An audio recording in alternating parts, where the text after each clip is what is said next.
Hi, Cancer. This is your timeless healing and shadow work reading. So, timeless just means that whenever you watch it, it is relevant. There is no date. So whenever you're drawn to watch it, I mean, really any reading is like that, even if it's dated somehow. Whenever you feel drawn to watch a reading, whenever you find it, it might have relevant messages for you. So we are going to look at some healing and shadow work elements that may be playing out for you. What does Spirit want you to know about some healing, past, present, future, some shadow work, and guidance and advice from Spirit?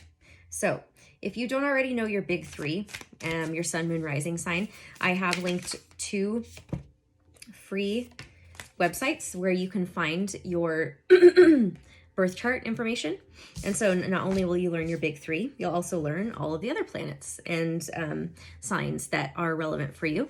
So I'm letting people know that because sometimes not just watching your sun sign isn't enough. I mean, I don't want to say isn't enough, but you may resonate with some of your other signs more so when it comes to certain readings. So go ahead and look up your birth chart. You need your birth date, your place of birth, and the exact time you were born.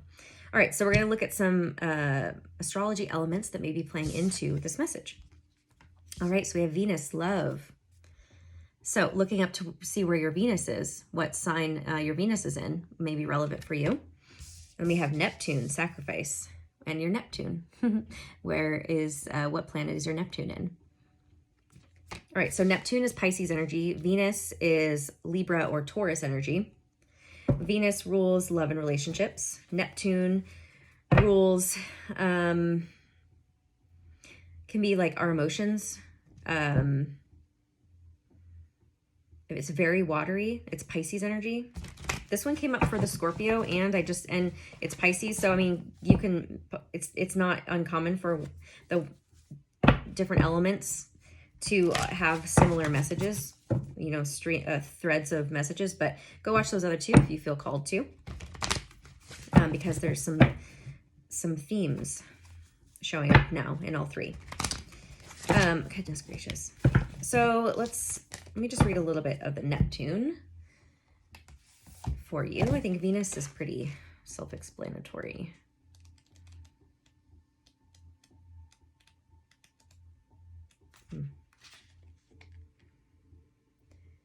You are being directed into an area which may feel like it is unknowable. Surrendering to the mystery may work best now.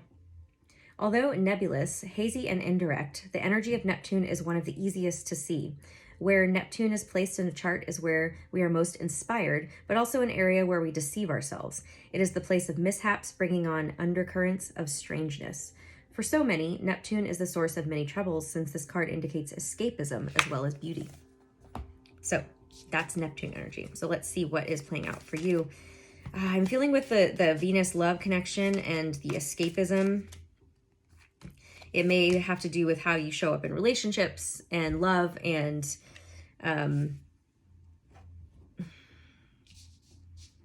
using relationships as a way to escape certain parts of yourself. So we have the Ace of Wands. The Ace of Wands is about a passionate new beginning. We have Death, Scorpio. Again, Pisces and Scorpio energy showing up in your reading. So go watch those 2 signs if you feel called. This is transformation, death and rebirth. And the King of Cups, which would be you, Cancer, Scorpio, or Pisces energy. Feeling things very deeply, but not necessarily sharing it.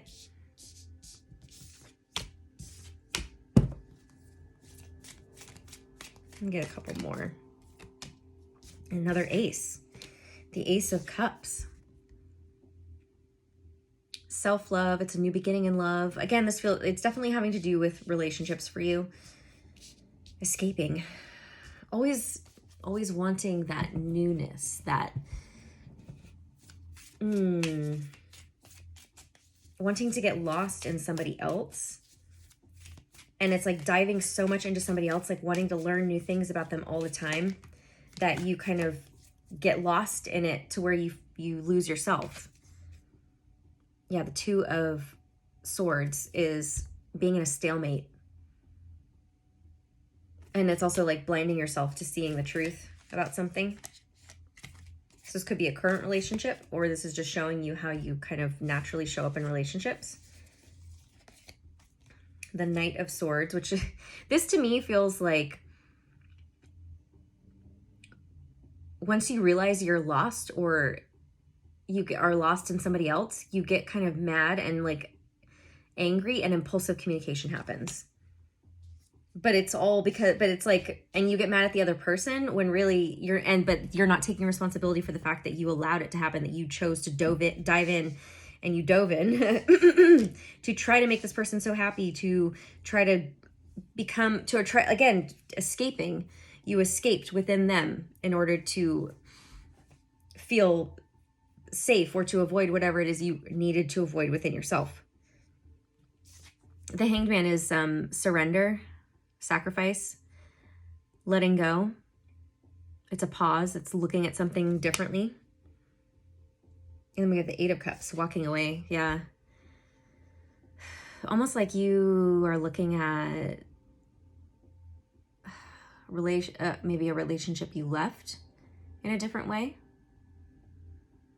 You're looking at it and thinking, oh, I see how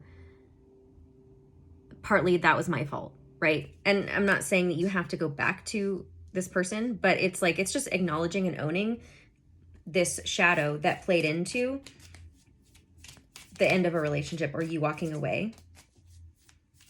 Like, I feel like this is a fight. Like at some point there was a stalemate of like, this person didn't want to do something that you possibly needed or wanted them to do, or vice versa. And it got to that point where you were like, fuck this, you know, and there was a fight, and there was like, well, I'm leaving.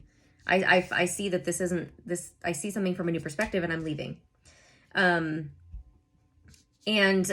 I think what happened was you're realizing, here's a retreating card, retreating and resting, taking time to yourself. Like when you get distance from this relationship, or when you did, you were realizing that you got lost in, sorry, oh geez, hold on a second. You got lost in that person as a way to escape yourself. And you didn't realize it was happening at the time, so you kind of blamed them. Why aren't you showing up for me?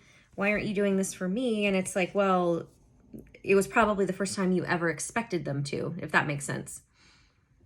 Because the entire time you had been like catering to them and giving to them and being lost in their world. And then when you finally pulled yourself out and you're like, wait a minute, I need this, I want that, and I need this, and kind of expecting them to show up in the same way that you showed up for them. And then them being like, nope, sorry, like that's just not who I am, or I'm not willing to. And then you were like, oh, okay, fuck that, fuck this. And you're mad at them. But for me, it feels like there wasn't a full responsibility of you. At the time you weren't able to fully take responsibility, but now because you've done healing or have had time and space away and reflection and all that, you're able to see and say, oh, I see how they got used to me. Hold on.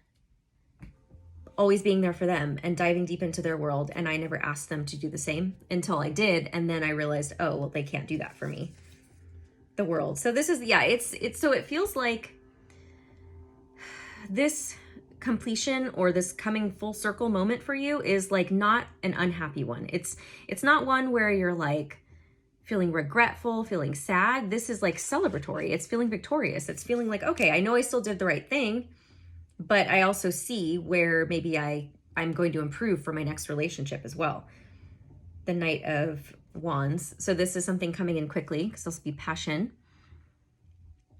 and action, taking action towards what you're passionate about. But let me get more on that.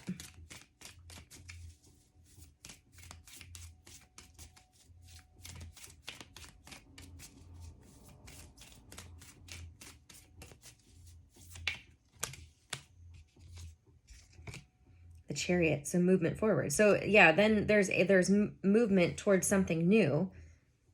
Once you come to this conclusion, once you come to this completion, that's what the world represents.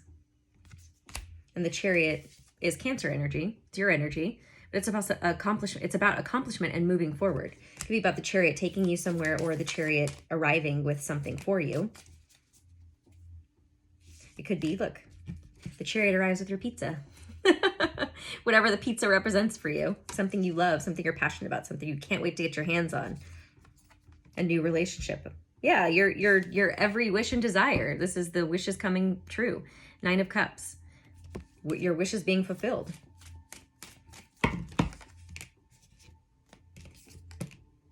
See, when you can let go and come to that full circle moment and own your mistakes and your part in things, that's when you're then able to move forward and knowing that you're going to be taking new action in your new relationship whenever that comes through. But it feels like it's also you realizing, like, I'm going to go after what I desire in life. The 3 of Wands, waiting for your ships to come in. Yeah, so you've already been working towards this, or you will be, towards putting your intentions towards what you want, what you want to create. Then mental conflict. 5 of Swords, mental conflict. Preparing for a battle. That's what it feels like, preparing for a battle mentally. What's this about?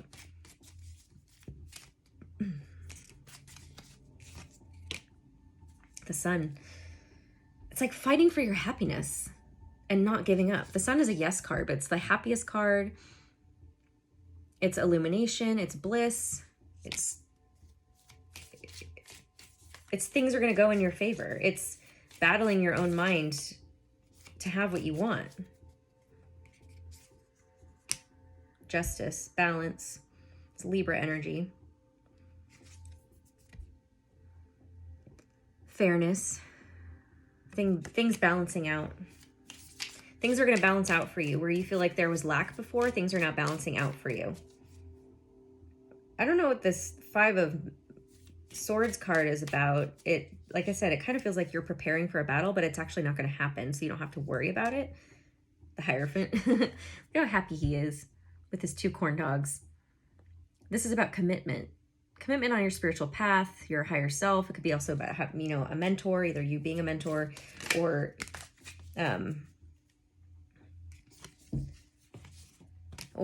finding a mentor for yourself. And then the 4 of Cups. 4 of Cups is feeling discontent, not liking what you're being offered. What are you not liking? That to me feels like conformity. Traditional things you have to conform to. And you're like, nope, I don't like this. I'm not doing this anymore. It could be like the way you do traditional relationships. I don't know. Or you don't like the idea of a traditional relationship. And you're realizing that. Which isn't a bad thing. It's just what you're realizing you want.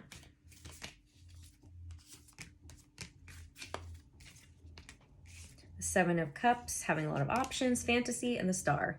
This is being connected to your North Star, your purpose, the path you're meant to be on, and it's also like making wishing upon a star.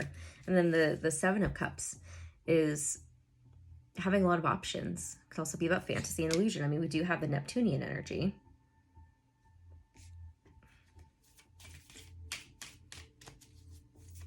That is Neptune energy to me. Neptune, Pisces. Let's see what this is about.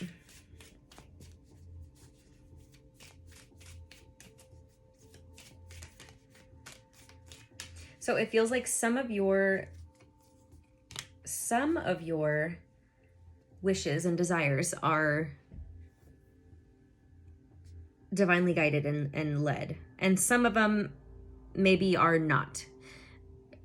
And the mental conflict is coming from like discerning which ones are based in reality, right? Which ones do I actually truly desire? Which ones just feel more like a fleeting moment of passion that I'm thinking about, but I know I'll never actually take action upon. And then we have the 6 of Cups. Childlike wonder, awe, nostalgia, things from the past. And again, it's like going backwards. See, and then we have the 10 of Cups, emotional fulfillment. So yeah, this to me feels like from going from the Seven of Cups to then the Six of Cups felt like taking away things that aren't actually based in reality to then finding things that are based in reality, finding the balance. Sixes are about balance and harmony. Then we have the Ten of Cups, which is emotional fulfillment and bliss. You're not going to settle for less than what makes you feel emotionally fulfilled. And you're on that discovery. And so I think the healing message here for you is allowing yourself the space, because I feel like there's something about timing here for you where it's like you feel like, oh, I'm old, or I'm older, or like it shouldn't take this long, or I don't know, I should already know what I want. Something like that, where it's like, no, give yourself the space and the grace to explore what you truly desire within relationships and love, and how you want your relationships to look, and owning that about yourself too. It's okay to get lost in the fantasy sometimes, as long as you can bring yourself back to reality as well. Again, but you know, and I think that's what you used to do with other people, is you would get lost in their fantasy and try to help them with whatever they were working on. But now it's like you're doing, you being single and being on your own, you're doing that for yourself. And